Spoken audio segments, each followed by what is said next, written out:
bilang nagkaroon ng new relationship through our Lord Jesus Christ, tayo po ngayon ay pumasok sa isang paligsahan. Pumasok po tayo sa isang larangan ng paligsahan. Lahat ng mga tao kumilala, tumanggap, sumampalataya sa Panginoon, spiritual speaking, tayo po ngayon ay nasa isang paligsahan. At yung paligsahan po na yun ay is about grace. Tayo po ngayon ay tumatakbo. Tayo po ngayon ay nagpapatuloy at tumatakbo sa harapan ng Diyos. At kailangan po sa ating pagtakbo, walang hihinto, walang titigil, walang magpukwit, sapagkat hindi natin matatapos ang ating takbuhin papunta sa finish line sa paanan ng ating Panginoon. Sa ating buhay sa ibabaw ng lupa ay maraming bagay na po pwedeng gamitin ng kaaway, maraming pagkakataon. Minsan para bago-bago yung patignan namin. No problema. Bago-bago yung sa nangomong o sa malino. Ay, check mo. Okay? Napakaliwanag na sa ating pagpapatuloy na pagtakbo sa harapan ng Diyos, ang importante consistent yung ating pagtakbo. Ang importante, huwag tayo magpapa-epekto sa mga bagay na pwede magpatigil sa atin sa pagpapatuloy ng pagtakbo. Sapagkat kapag hindi natin natapos yung ating takbuhin sa harapan ng Diyos, tayo po ang maapektuhan. At yung tinatawag na reward ay hindi po natin makakamit. Kaya napaka-inam po na ang maging prinsipyo po ng bawat isa po sa atin, tatapusin natin ang ating takbuhin bago bumalik ang ating Panginoon. We need to finish the race. Yan po yung topic na akin po ngayon ihahayag sa inyo. Taas nga po ang kamay ng lahat na gustong tapusin ang takbuhin sa harapan ng Lord. We need to finish the race. Napakahalaga po. Si Pablo po, siya yung may sabi, bago po siya pugutan ng ulo, sinabi po niya sa 2 Timothy chapter 4, tinapos ko ang dapat kong takbuhin. Nanatili akong tapat sa pananampalataya. At ngayon, kakamtan ko na ang tagumpay. Ang putong na ipagkakaloob sa akin ng Panginoon. Si mismong ang Panginoong Jesus ang magpuputong sa akin ng korona. At hindi lang sa akin, kundi sa bawat isa na nananabik sa pagbabalik ng ating Panginoon. Kaya mga kapatid, si Pablo, bago dumating ang Panginoon, si Pablo, bago siya mamatay na pisikal, tinapos niya yung kaniyang takbuhin. Kasi po, pag tayo ay patay na pong pisikal, hindi na po natin po pwedeng ipagpatuloy yung pagtakbo. Ang masakit, patay na tayong pisikal, hindi pala natin natapos yung takbuhin, malaki po ang consequence noon sa ating buhay. Kailangan po, bago dumating yung ating kamatayang pisikal, bago po maano tayo sa mundong ito, dapat finish na po yung takbuhin natin. Sabihin mo nga sa iyong katabi, sige kalabitin mo kapatid, kailangan tapos na yung takbuhin mo. Ano sagot ng katabi nyo? Ano sagot? Kapatid, pasensya na, hindi pa nga ako nagsisimulan tumakbo eh. Yun ang masakit, ano po. Kaya pala hindi matapos-tapos, hindi pa pala nagsisimulan tumakbo.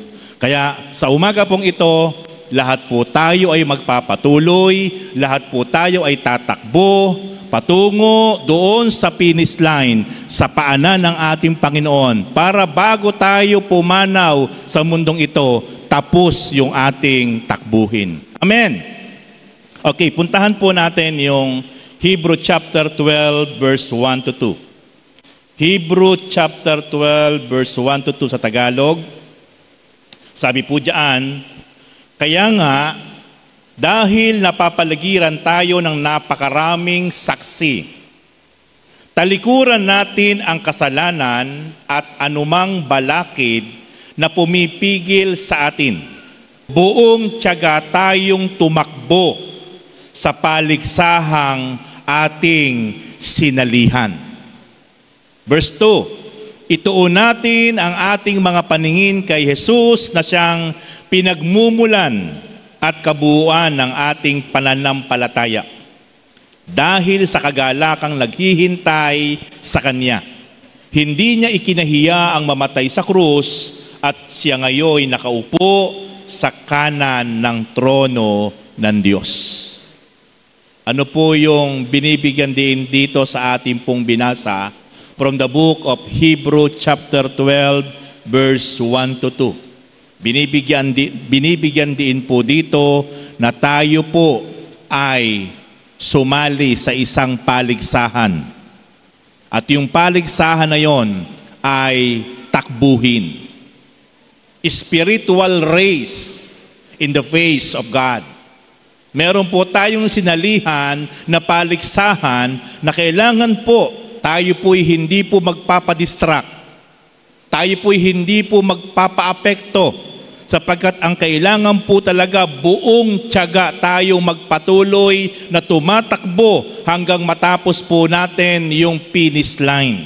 Yung po ang binibigyan diin ng aklat ng Hebrew chapter 12 verse 1 to 2. Ngayon, ito po ang ating bibigyan diin ngayon sa mensahe.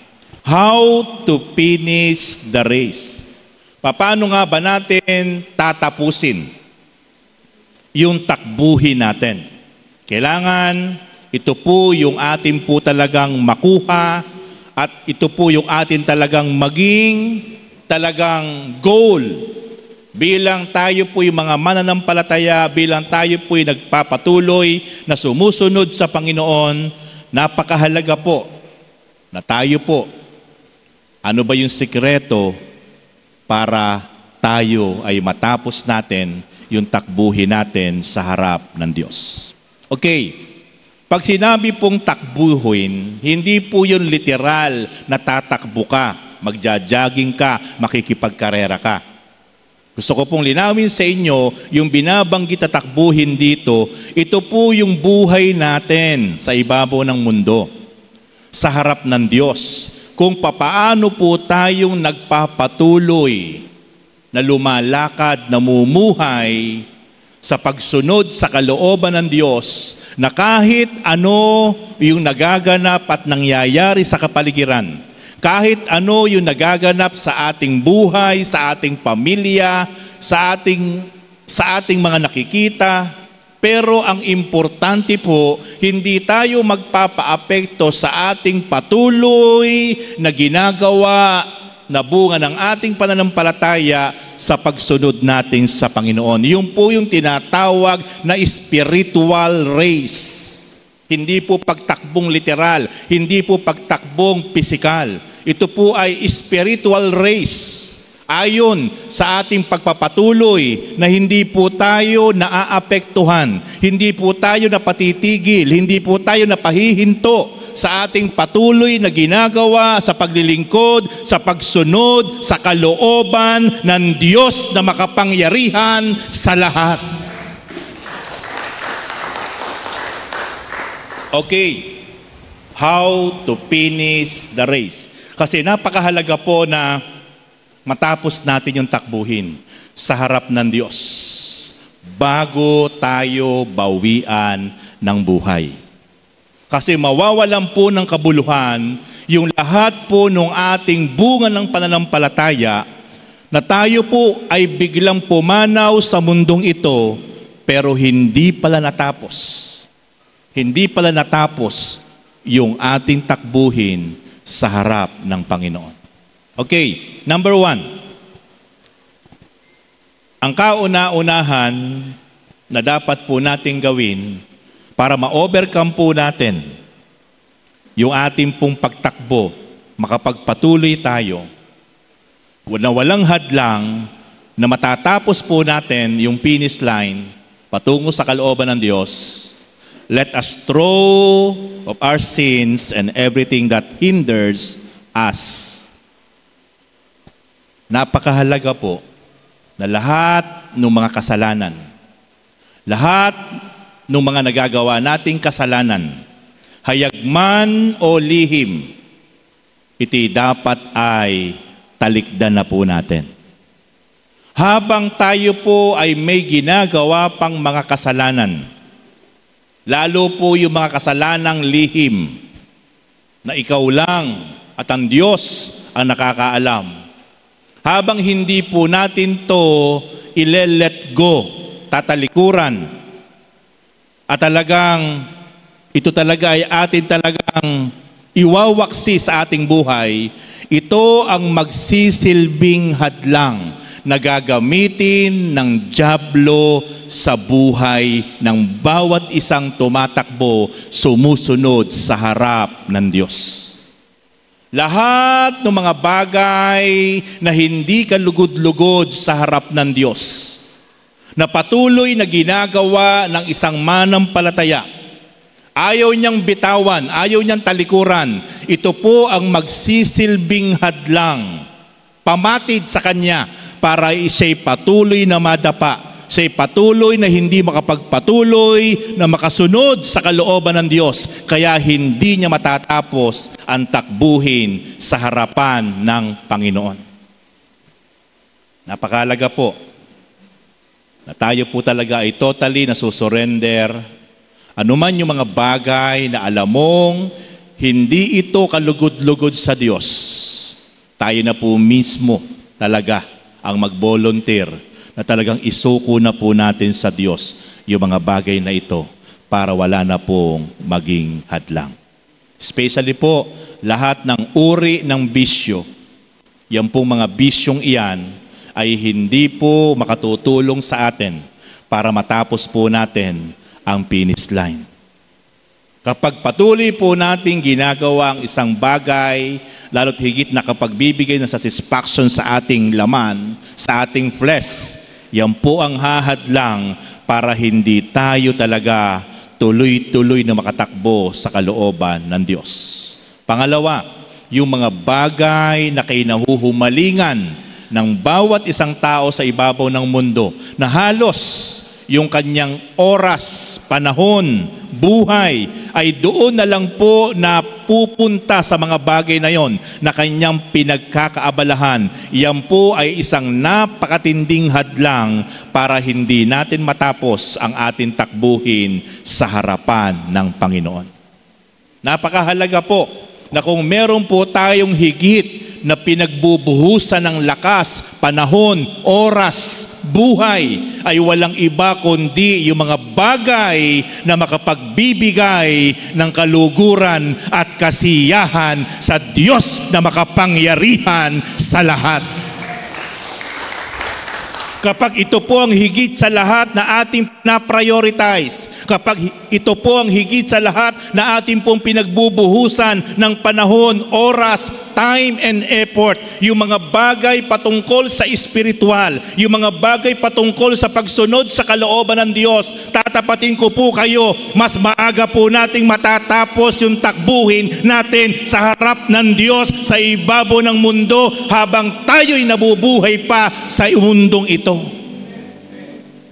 Sapagkat higit sa lahat, inuubos natin, sabik na sabik tayo, uhaw na uhaw tayo na magbigay ng maraming oras, magbigay ng more effort, more times para sa mga bagay na alam nating ito ang makapagpapasya at makapagbibigay ng kaluguran sa Panginoon. Dahil wala na po yung mga bagay na kinahuhumalingan natin sa mundong ibabaw. Dahil wala na po yung mga bagay na kumakain ng oras natin.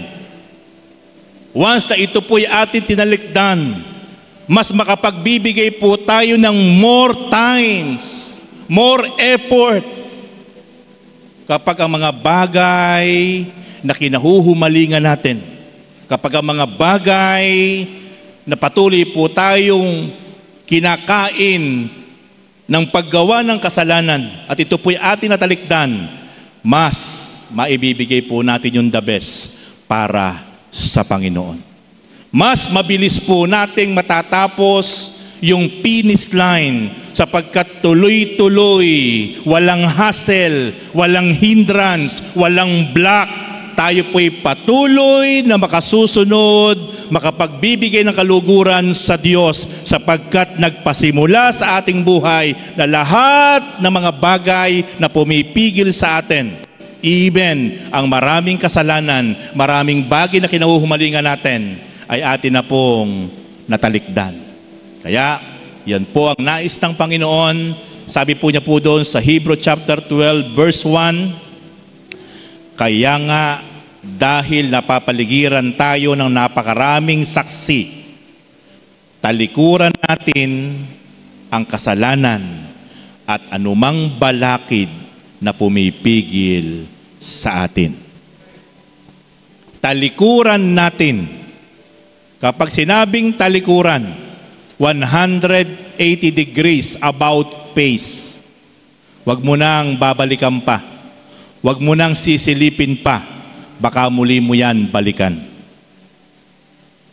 Marami pong nakakilala sa Panginoon.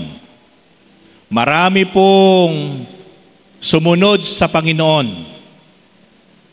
Pero pagkalipas ng ilang panahon, muli niya pong binalikan yung kanyang tinalikuran. Mas mahirap ang muling tumalikod kapag muli mong binalikan yung dati mong ginagawang kasalanan sa harap ng Diyos. Mas mabigat. Tatapatin ko po kayo. Kapag tinalikuran na po natin ang isang bagay at paulit-ulit mong binabalikan, ang tawag po doon, kontrolado ka na ng kaaway. Ikaw ay alipinan niya sapagkat wala ka na sa tinatawag na kapangyarihan at kalayaan sa harap ng Diyos. Alipin ka na ng kasalanan kapag patuloy mong binabalik-balikan, ginagawa ang isang kasalanan, lalo't lihim, ikaw ay alipin ng kapangyarihan ng kadiliman. Tandaan niyo po yan.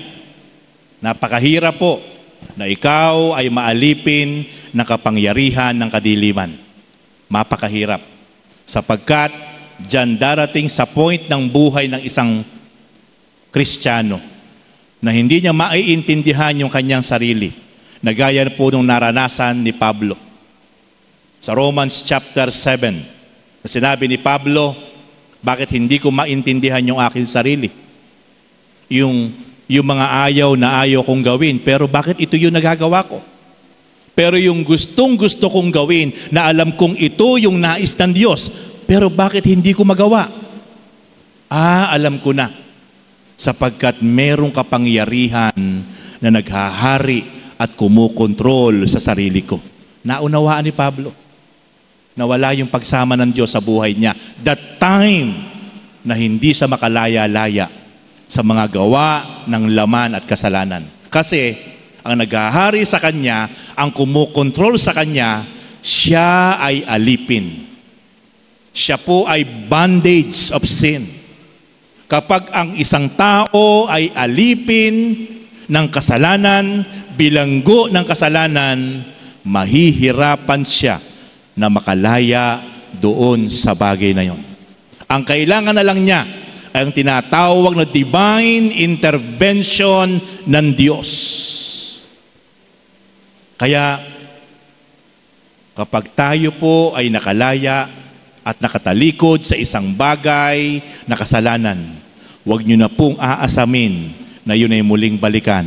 Sapagkat kapag muli nyo po yun binalikan, aalipinin ka na po nung kasalanan na yun. Mahihirapan ka na pong makalaya sapagkat hindi na po isa, hindi na po dalawa, hindi na po tatlong masamang espiritu ang nakalukob sa iyo.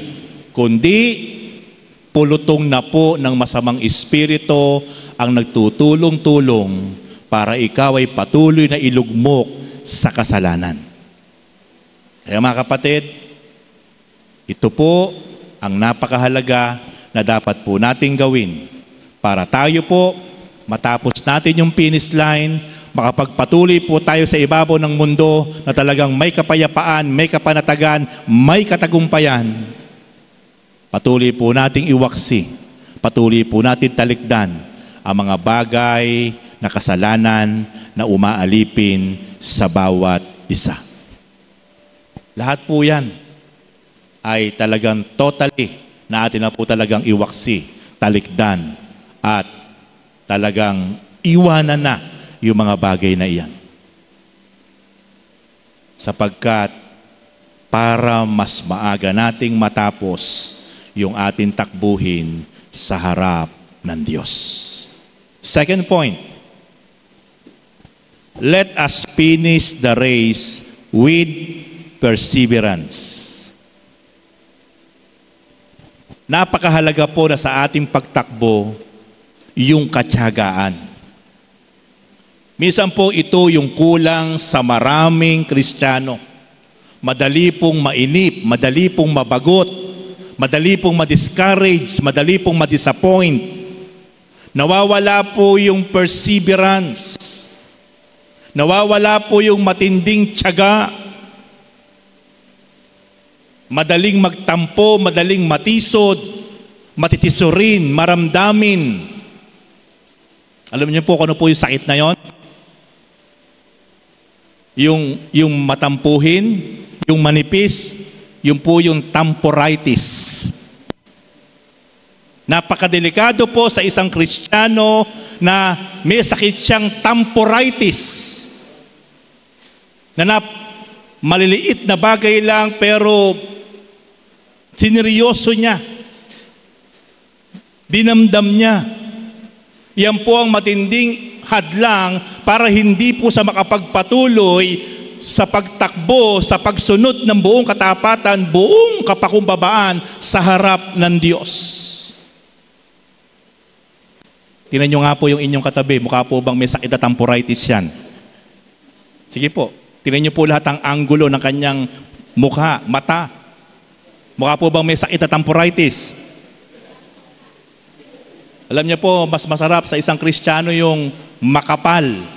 Na kahit tinitisod mo na, kahit talagang ginagawan mo na ng pangit dahil tinetesting mo, talagang dahil makapal. Amen. Hindi manipis. Yan po yung maagang makatatapos sa takbuhin sa harap ng Diyos na buhay.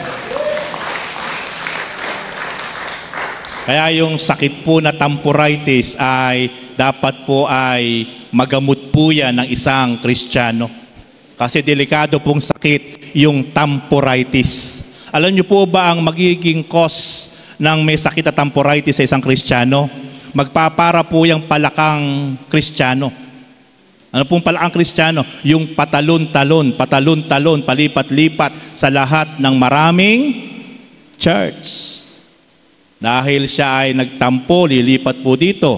Pag nagtampo na naman po dito, lilipat para pong patalon-talon. Kaya po, hindi po niya matatapos ng maaga yung takbuhin niya. Kasi po bakit? Kasi po meron siyang isang spiritual diseases, sicknesses. At yun niya po yung tamporitis. Kaya kailangan po ma-overcome natin yon, ma-cure po natin yung sakit na yon sapagkat delikado po yung sakit na yon. Kasi po, yun po ang gagamitin ng kaaway para hindi ka lumalim, hindi ka lumago, hindi ka makapagpatuloy. Pero dito po sa Jesus Christ, the Freedom and Highly Favored Church, wala pong may sakit na tamporitis dito. Amen! Wala pong may sakit. Bakit ko po nasabi? Kaya po kayo nandyan, nananatili kasi wala kayong sakit na tamporitis. Kung meron kayong sakit na tamporitis, malamang wala na po kayo ngayon sa inyong upuan. Amen. Palakpakan natin ang Panginoon. Praise God. Kaya ang napakaganda po, matapos po tayo talagang makyure, matapos po tayong pagalingin ng Panginoon, matapos po talaga tayong linisin ng Panginoon, ang kailangan talaga ngayon ay let us finish the race with perseverance. Yung katyagaan, yung talagang matinding goal, yung talagang matinding passion, kahit napapagod ka na, kahit napapagal ka na, kahit nanghihinawa ka na, kahit pinagtatawanan ka, kahit ginagawan ka ng pangit, kahit meron ka narinig na hindi maganda, pero magpapatuloy ka sapagkat alam mo, kaya mo ginagawa yan, hindi para sa kanino paman, kaya ka nagpapatuloy, kaya ka tumatakbo, sapagkat meron kang goal, yung matapos yung finish line. Hallelujah. Na maranasan mo yung crown of glory na ipuputong sa iyo sa pagdating ng panahon, at ang magpuputong noon at ang magsusuot noon ay walang iba kundi ang ating Panginoong Hesukristo. Gaano kasarap, personal, ang ating Panginoong Hesukristo. Haharap tayo individual sa Kanya at susuotan tayo ng crown of glory sapagkat ikaw ay nagpatuloy, hindi naging manipis, hindi naging matitisos rin, hindi ka nagpa-apekto sa anumang bagay, bagkus buong tiyaga, buong katapatan kang nagpatuloy na ginawa mo yung mga bagay na alam mong nararapat para sa Panginoon, hindi para sa tao. Amen. Let us finish the race with perseverance. Hebrew chapter 12 verse 1b, and let us run with perseverance the race marked out for us. Ito po yung sinasabi ng Bible from the book of Hebrew chapter 12 verse 1, na kailangan talaga kapag tayo naglilingkod, kapag tayo ay sumusunod sa Panginoon, kapag meron tayong ginagawa para sa Panginoon, para sa ministry, para sa simbahan, para sa Panginoon, para sa ating pagsunod sa Panginoon, kailangan let us run with perseverance. Buong tiyaga tayong magpapatuloy. Hindi tayo magpapaapekto. Kahit minsan yung asawa mo pasaway, pero hindi mo siya papansinin, magpapatuloy ka. Amen. Kahit minsan yung miyembro ng pamilya mo pasaway, pinipigil ka, maraming sinasabi sa iyong hindi maganda, pero hindi ka magpapatuloy. Buong tiyaga kang magpapatuloy sa pagsunod sa kalooban ng Diyos. Kahit minsan hindi maganda ang sitwasyon sa ating buhay, sa ating pamilya, sa ating kapaligiran, pero buong tiyaga ka pa rin magpapatuloy sapagkat alam mo yung ginagawa mo ay hindi para sa kanino pa man, kundi kaya ka nagpapatuloy ng buong tiyaga sapagkat meron kang matinding goal, yung crown of glory na ipuputong sa atin ng ating Panginoon in the near future. Hallelujah. Praise God. Kaya po mga kapatid, let us run with perseverance. And then next point, para matapos po natin ang ating takbuhin, para marating kagad natin yung finish line, let us fix our eyes on Jesus. Bakit po marami ang nadapa at hindi na po nakabangon? Bakit po marami ang nalihis ng landas at hindi na po nakapagpatuloy sa takbuhin sa pagsunod ng may katapatan sa Panginoon? Bakit po marami ang nag-quit?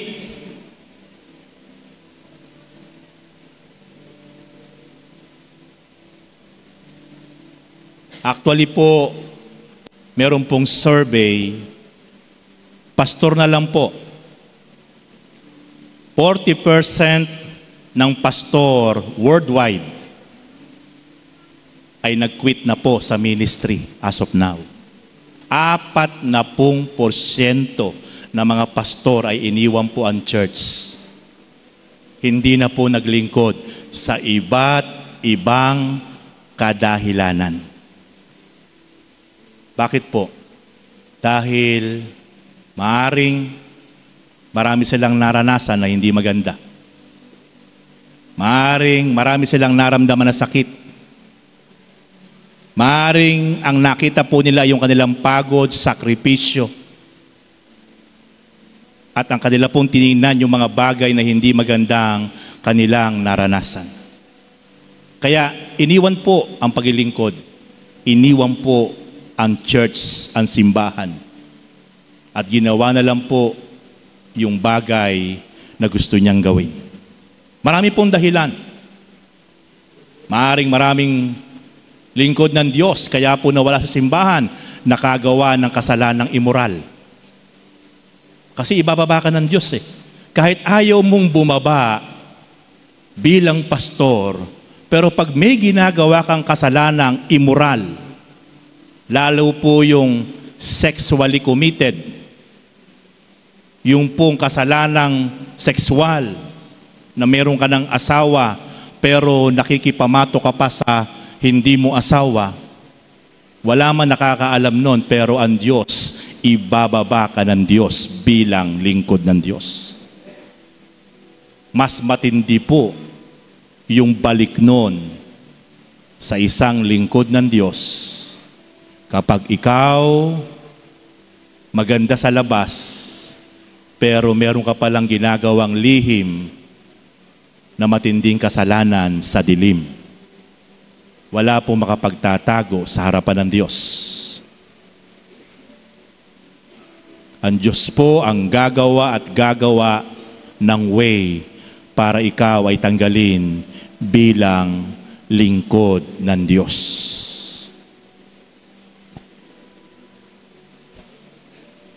Actually po itong altar, itong pulpito ay napakahirap pong pumanik dito kapag ikaw ay may ginagawang kasalanan. Napakahirap po na manalangin dito at lumuhod dito kapag ikaw ay may ginagawang kasalanang lihim. At lalo't higit, napakahirap po na tatayo ka dito, maghahayag ka ng kabutihan ng Diyos. Gagamitin ka ng Diyos sa lugar na ito, pero ikaw pala ay may ginagawang lihim. Matindi po ang balik nun, ang palo nun sa harap ng Diyos. Wala kang mararamdamang tunay na kaligayahan, kapayapaan sa buhay mo. Kaya yung lugar pong ito ay itinuturing po natin na holy ground. Yung kabuuan po na itinuturing po natin holy ground. Pero iba po yung lugar na ito. Kaya kung ikaw ay alam mo sa sarili mo na nagpapatuloy ka pa rin sa kasalanan, meron ka pa rin ginagawa na kasalanan, at patuloy kang pupunta sa lugar na ito, matindi po ang balik nun. Sapagkat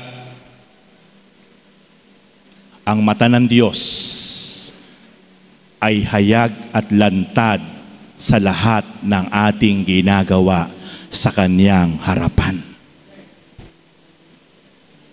At tayo naman po, bilang mga naglilingkod, mananampalataya, sumusunod sa Panginoon, hindi tayo makapagpapatuloy ng buong sigasig, buong katapatan sa Panginoon kapag yung ating matang ito, yung isip nating ito, yung damdamin nating ito ay hindi natin na-focus sa kabutihan ng ating Panginoon.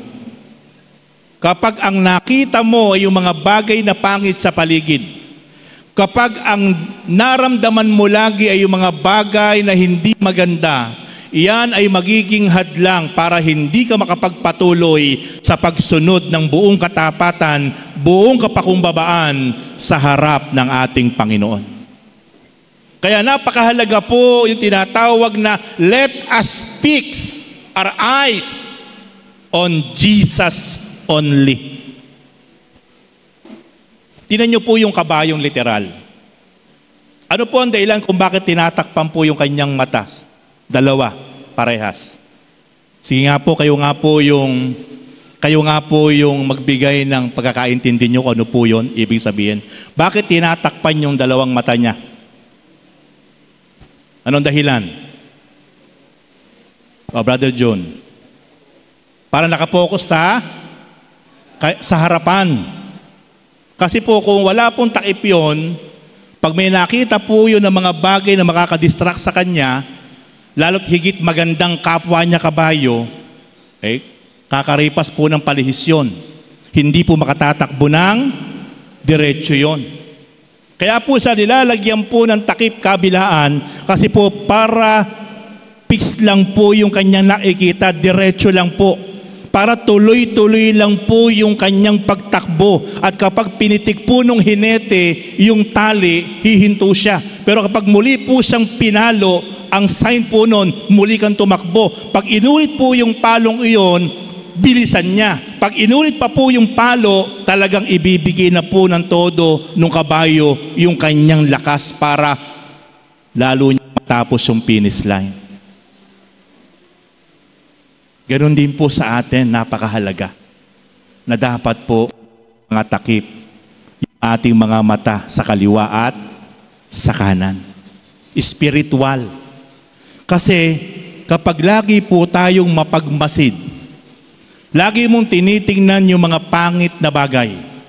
Kapag lagi po tayong may sakit na temporitis, nang lagi po natin talagang ini-entertain sa ating damdamin ay yung mga bagay na nararamdaman natin hindi maganda, yung mga bagay na nakita po natin hindi maganda, in-entertain mo sa damdamin yon, may sakit kang temporitis, hihinto ka.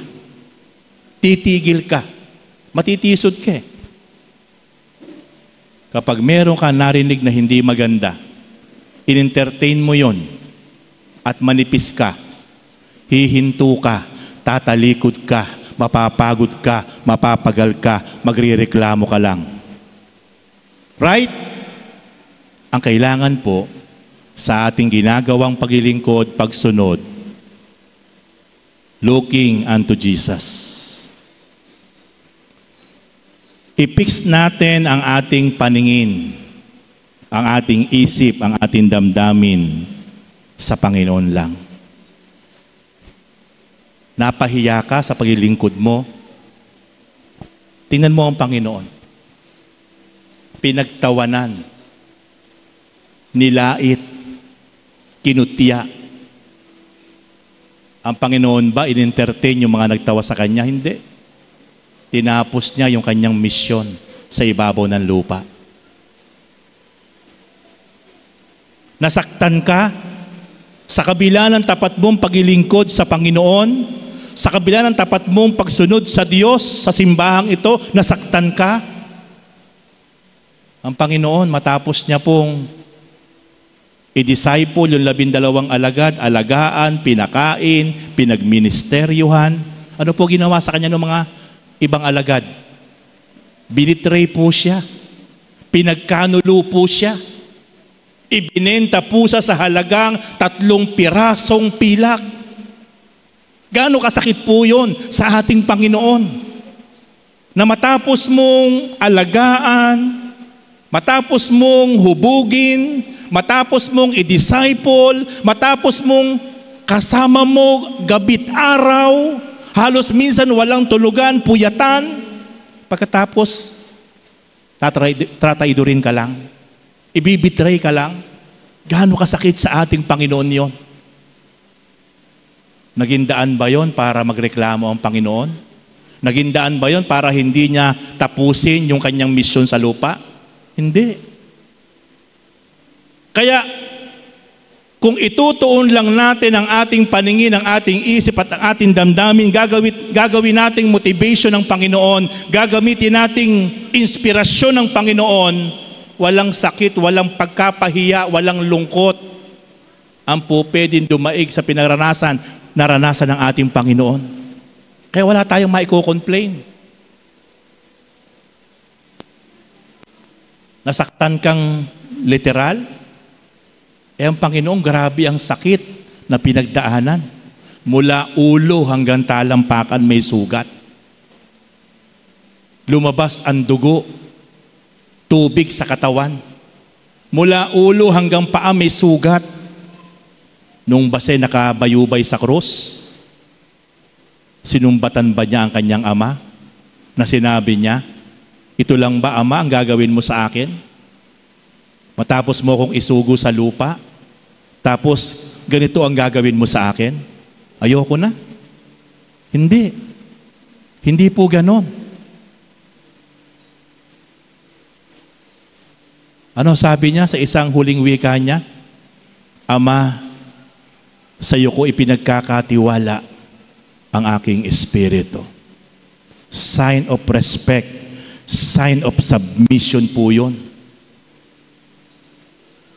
Ama, it is finished. Tingnan po yun? Bago malagot yung hininga ng Panginoon, sa kabila po nakatakot-takot na pinagdaanan niyang sakit, kirot, ng damdamin, ng kaisipan, ng katawan, pagkapahiya, iniwan siya ng kanyang mga alagad. Yung mga taong pinakain niya, yung mga taong pinagaling niya, yung mga taong natulungan niya, ano isinisigaw, ipako sa krus si Jesus. Nasuhulan, nabayaran ng mga leader ng relihiyon that time. Sinuhulan sila. Ang isigaw nyo na ipako sa krus si Jesus, ha? Sinuhulan sila. Sa kabila na napakaraming ginawang magaganda ang Panginoon sa kanila. Kaya wala po tayong mairereklamo. Kapag lagi pong nakapokus ang ating isip, ang ating paningin, ang ating damdamin sa Panginoon, gagawin po natin siyang inspirasyon, gagawin po natin siyang idolo, padron. Wala pong po pwedeng humadlang sa atin kahit ano ang ating nakikita, nararanasan, napapakinggan, nararamdamang hindi maganda, pero magpapatuloy tayo, tatapusin natin yung ating takbuhin, yung ating pagsunod sa Panginoon, sapagkat ang ating idol ay walang iba kundi ang ating Panginoong Hesukristo. Hindi ka titigil, hindi ka hihinto, hindi ka magrereklamo, hindi ka manunumbat, hindi mo kukwestiyonin ng Diyos. Kapag nakatuon lang ang ating paningin, ang ating isip, ang ating damdamin, kapag naintindihan natin at naunawaan natin yung pinagdaanan ng Panginoon, pero wala kang mapapakinggang reklamo sa Kanya, bagkus bago siya mamatay, ang kauna-unahan niyang ipinalangin at nirequest sa Kanyang Ama, yung mga taong nagpahirap sa Kanya, yung mga taong pumatay sa Kanya, yung mga taong nagbitray sa Kanya, nang sinabi niya, Ama, patawarin mo sila sa kanilang kasalanan, sa kanilang ginawa sa akin, sapagkat hindi nila alam ang kanilang ginagawa. Forgiveness, understanding, and love ang kanyang ibinalik sa mga taong gumawa ng sobrang sakit, pagpatay, pag-iwan, pagtawa, pag-uyam, pagtuwa, pagsampal, pagsuntok, pagpalo, paglatiko, pagpako sa krus. Ang ibinalik po niya ay pangunawa, pagpapatawad, at pag-ibig. Kaya kung nakapokus tayo sa ating Panginoon, kahit nasasaktan ka, kahit pinagtatawanan ka, kahit minamaliit ka, kahit ginagawan ka ng paulit-ulit na pangit, kapag ang ating ginawang inspirasyon sa pagpapatuloy sa pagsunod sa Panginoon, hindi ka kayang patalikurin. Magpapatuloy ka pa rin ng buong kapakumbabaan, buong katapatan, hanggang sa huling yugto at hininga ng iyong buhay.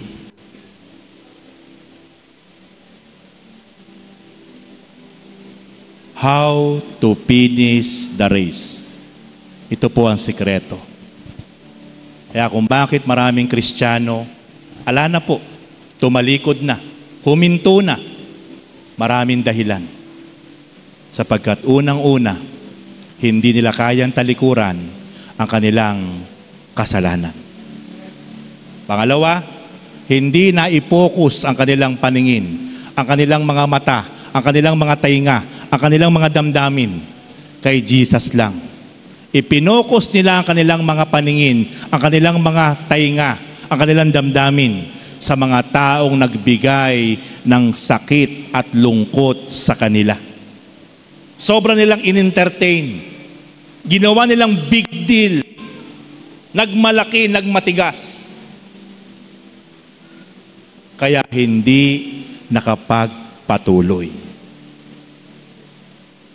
Sa tingin nyo, pagbabalik ng Panginoong biglaan, ikaw nakakilala? Huminto ka sa pagsunod sa Panginoon? Huminto ka sa paglilingkod sa Panginoon ng buong katapatan? Buong kapakumbabaan? Huminto ka? Balikan mo yung dati mong ginagawa. Sa tingin mo, ano sasabihin sa iyo ng Lord? 2 words lang po ang babagitin ng Panginoon sa kanyang pagbabalik. Well done, my good and faithful servant. Mabuti at tapat kong lingkod.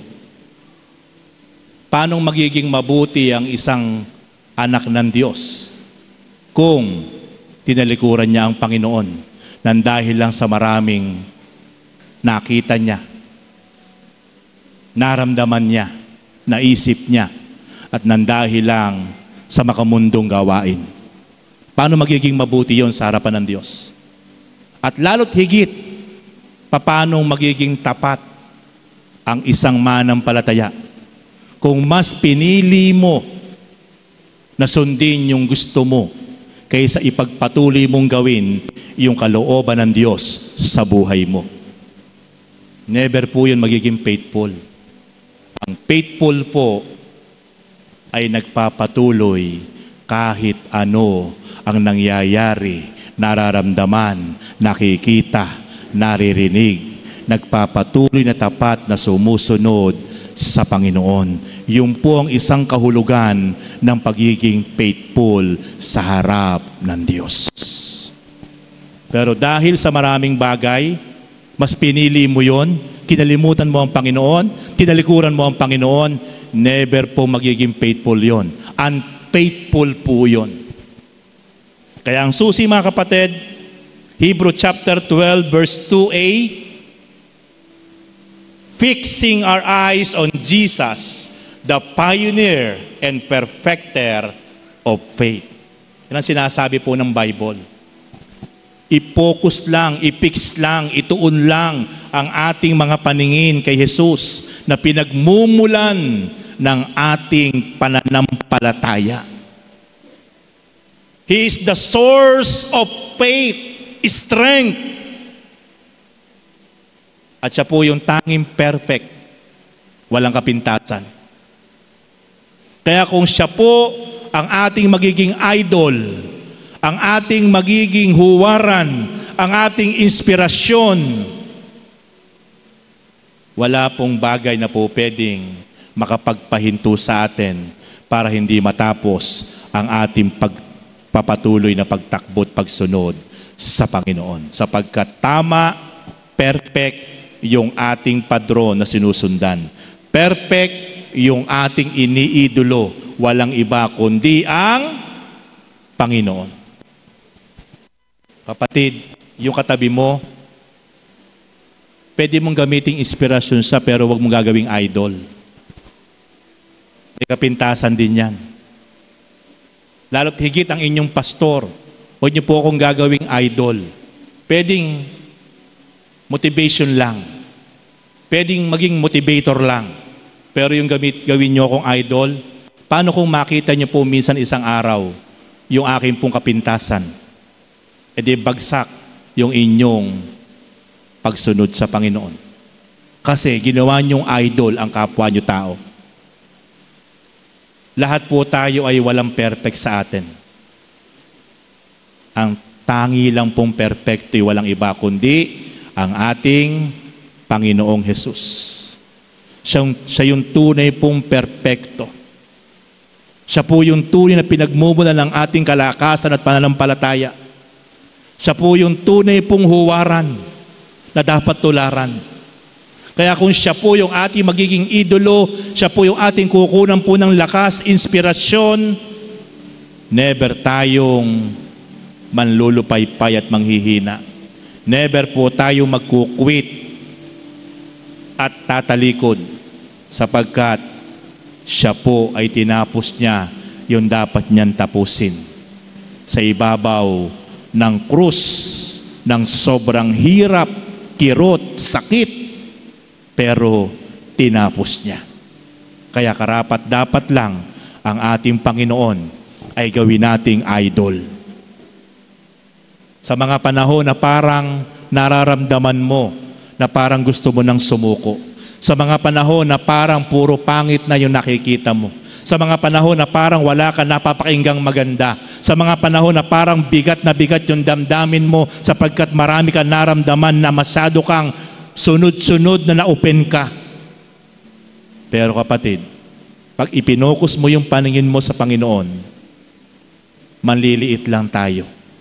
Wala sa kalingkingan yung nararamdaman natin, yung naiisip natin, yung mga nakikita natin, yung mga naririnig natin sa pinagdianan ng ating Panginoon. But, sa kabila ng lahat, nagawa pa niyang umunawa, nagawa pa niyang magpatawad, nagawa pa niyang mahalin ang mga taong ito. Kasama tayo ron. Kaya, looking unto Jesus, the author and finisher of our faith. Kapag sa Kanya lang natin ipopokus ang ating spiritual eyes, ang ating isip, ang ating damdamin, never tayong hihinto, magkukwit, tatalikod sa ating pagpapatuloy na pagsunod, paglilingkod, ginagawa para sa ating Panginoon. Last point. Do not give up. Ito po yung madalas na nararanasan ng maraming nakakilala sa Panginoon. Maraming naglilingkod sa Panginoon. Huminto na, sumurrender na, sumuko na, nasagad na, napuno na, napagod na, nagsawa na, napagal na. Kaya, tumigil na po. Sabi ko nga po sa inyo, napakahalaga na kapag nanghihina ka, kapag nanlulupaypay ka, kapag meron ka nararamdaman na hindi maganda, kapag meron ka naririnig na hindi maganda, sa halip na ang mapakinggan mo yung mga bagay na maganda pero pangit ang napapakinggan mo. Kapag meron ka naiisip na hindi maganda, ano ang sikreto? Tiklop tuhod lang ang sikreto. Magpakumbaba, lumapit, manalangin sa Panginoon. Patuloy na sa Kanya kunin ang lakas, kapanatagan, kalakasan, at patuloy nating alalahanin yung mga pinagdaanan ng ating Panginoon. Hanggang sa huling sandali, tinapos niya yung dapat niyang tapusin. Hindi huminto, hindi sumuko, hindi gumive up. Napakahirap po nung pinagdaanan ng ating Panginoon. Pero, ang masakit po kasi, yung marami kang ginawa, pero isang bagay na nagkamali ka, hinusgahan ka, hinatulan ka. Masakit po talaga yon. 99 yung ginawa mo, pero isa lang yung nagawa mong mali, pero hinusgahan ka. Pinagchismisan ka. Masakit po talaga yon. Ang dami mong ginawang maganda pero minsan ka lang nagkamali. Ang pakiramdam mo parang nilalayuan ka, iniiwasan ka, pinagkukwentuhan ka. Napakasakit po talaga nun. Pero kapag natutunan po natin ang tamang hakbang, magpapakatibay ka, magpapatag ka, Patuloy mong ipopokus ang iyong isip, ang iyong puso, ang iyong damdamin sa Panginoon. Patuloy ka makikipag-communicate sa Panginoon through prayer, with submission, with humility. At sa Kanya ka susuko. Hindi ka susuko sa pinagdadaanan mo. Susuko ka sa Panginoon na aaminin mo, Lord, hindi ko na kaya. Tulungan mo ako, Panginoon. Bigyan mo ako ng lakas. Palakasin mo yung pananampalataya ko. And then after that, alalahanin mo yung naging laban ng Panginoon nung siya nasa lupa pa. Kung papaano niyang pinagtagumpayan ang lahat ng kanyang pinagdaanan. Saka tayo ngayon muli magkakaroon ng panibagong lakas. Na hindi mo na makikita yung mga dapat mong makita na pangit. Hindi mo na i-entertain. Yung mga nararamdaman mong hindi maganda, hayaan mong i-let go mo yon. Palitan mo ng damdamin na mula sa Panginoon. Don't give up. Dahil lang nasaktan ka, dahil lang may narinig kang hindi maganda, dahil lang napapagod ka, dahil lang sa pakiramdam mo parang ikaw at ikaw na lang, parang wala kang katulong, don't give up. Huwag po tayong magko-compute ng ating ginagawa sa harapan ng Diyos. Pag sinimulan po natin mag-compute, magbilang, magtuos, tinuusan natin ng Diyos, yan po ay isang pangitain, yan po ay hadlang na sa pagpapatuloy natin ng tapat sa Panginoon. Ang inyo pong pastor ay lagi ko pong iniisip, minomotivate ko po yung sarili ko. Kung bakit ako nakapagpapatuloy sa kabila po ng napakadami kong pinagdaanan na iba't ibang negative situation. Emotional, physical, mental. Lagi kong iniisip, wala pa akong nagagawa sa Panginoon. Wala pa akong nagagawa sa Lord. Kasi kapag binilang ko, kinimpute ko, tinuos ko yung mga paglilingkod, mga sacrifices na ginawa ko sa harapan ng Diyos, baka ang kasunod po nun, sumbatan ko ang Diyos. Lagi kong iniisip, wala pa akong nagagawa sa Panginoon. Sa dami ko pong pinagdaanan na sakit, kirot, mga taong tinulungan ko, ibinuhos ko ang panahon ko, buhay ko, at the end of the day, pinagchismisan lang ako, iniwan ako. Ayun, yung po nag-e-amen na yun, si Kuya Ray. Alam na alam niya po history. Kaya umi-amen si Kuya Ray. Kaya lang kilala niya yung mga taong ibinuhos ko ang tulong ko. Ibinuhos ko ang suporta ko. At the end of the day, iniwan lang ako. Gaano kasakit yun?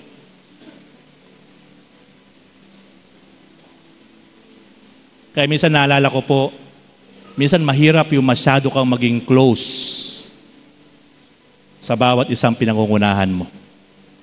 Minsan, napakahirap nung masyadong ibinuhos mo yung time mo sa mga pinangungunahan mo. Kasi pag iniwan ka, mas matagal po mawala yung sakit. Sa halos napakaraming panahon, mahabang panahon,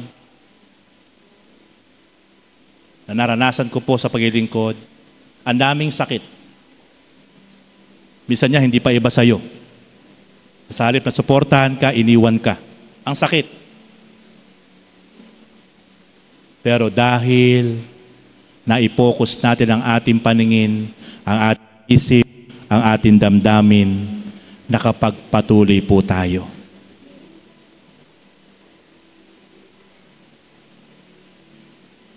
Kaya po, naging lesson po sa akin yon. Para po nagkaroon ako ng trauma. Ngayon po, parang ayoko masyadong ilapit yung sarili ko sa marami kong pinangungunahan. Kasi alam ko minsan baka dumating, iwan lang ako. Talikuran lang ako sa paglilingkod. Masakit. At least kung may mawawala sa inyo, hindi masyado ako naging malapit sa inyo, hindi ganun kasakit. Ang mahalaga sa akin ngayon, ang aking Panginoon na pinaglilingkuran, sa Kanya ko sobra ilalapit ang aking sarili. Sapagkat siya lang ang nangako, hindi Kanya iiwan, hindi Kanya pababayaan. Pag kumuha ka ng kalakasan sa kapwa mo, kulang po yun. May mga nagsasabi nga, Pastor, ipaglalaban kita, di kita iiwan. Parang si Pedro. Yung ganun po mga pananalita, naku po, kinakabahan na po ako pag ganun. Kasi marami po dati nagsalita sa akin noon, alam ni Kuya Ray, sila pa yung kauna-unahang nawala. Kaya pag nakakarinig po ako ngayon na, Pastor, lagi lang kami nasa iyong tabi. Hindi ka namin iiwan. Hindi po masama. Pero para po bang may trauma na ako? Mas gusto ko po yung wala nang salita. Mas gusto ko po ngayon yung nararamdaman ko. Yung pagmamalasakit ng isang kasama sa pagmiministeryo.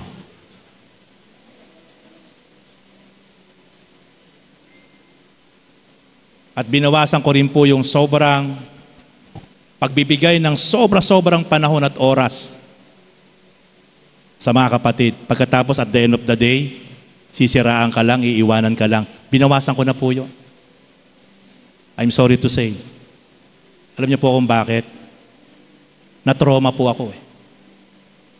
Sa mahabang panahon, ibinuhos ko ang aking oras, panahon, pakikisama, kasama ang bulsa. But at the end of the day, yung mga tao pa po na yon, ang sobrang nagbigay ng sakit. Na habang naglilingkod ako, dala-dala ko po yun. Yung sakit na yon. Pero lahat po yun, napatawad ko na. Pero masakit, aaminin ko po. Kaya natuto po ako eh.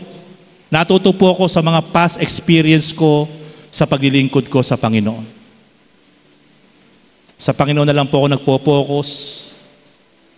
Bilang pastor, gagawin ko po yung part ko sa inyo bilang pastor. But I'm sorry to say, ayoko pong masyadong ilapit yung sarili ko sa bawat isang pinangungunahan.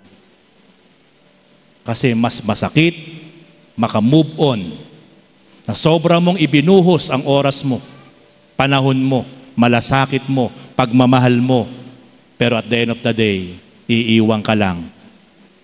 May sasabihin pang pangit sa'yo. But thank God, sa tulong at biyaya ng Diyos, dahil na-focus natin ang ating pong isip, damdamin, pananampalataya sa Panginoon, kaya po tayo nakapagpapatuloy.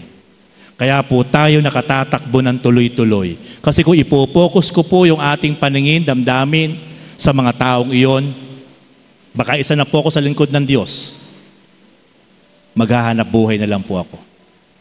Babalikan ko na lang po yung pagiging business-minded ko. Ako po napakagaling ko pong magnegosyo. Napakagaling ko pong mag-market. Kapag isang bagay po ay tinutukan ko, kayang-kaya ko pong magbenta ng napakaraming produkto kapag pinukosan ko po ang isang bagay sapagkat ako po ay business-minded. Pero dahil sa paglilingkod sa Diyos, tinilikuran ko po yung pangarap ko. At ang pangarap ko po ngayon, yung mga huling yugto ng buhay ko, ipagpapatuloy ko na lang pong maglingkod at sumunod sa Panginoon.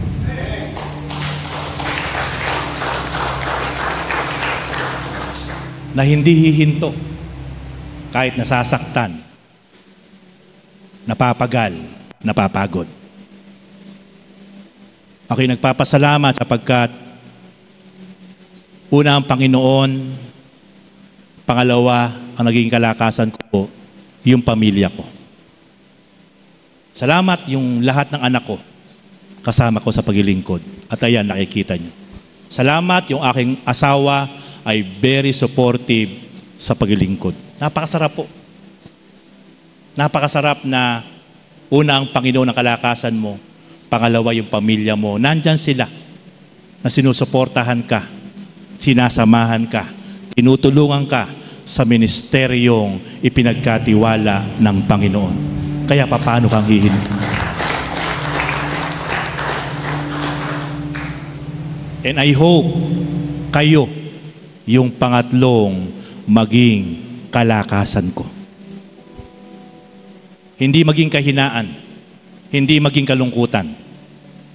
Pero sabi ko nga sa inyo, tapos na po tayo sa mga bagay na yon. Marami na po tayong sinagupa na sakit at lungkot, pighati ng dahil sa mga pinapangalagaan ng mga tupa. Na hindi pa kambing pala. Dahil kambing may sungay, sinuwag ka. But thank God, kahit sa punto na yon, naranasan ko na hindi mag-quit, hindi huminto, bagkus magpatuloy na tumatakbo para matapos ang finish line.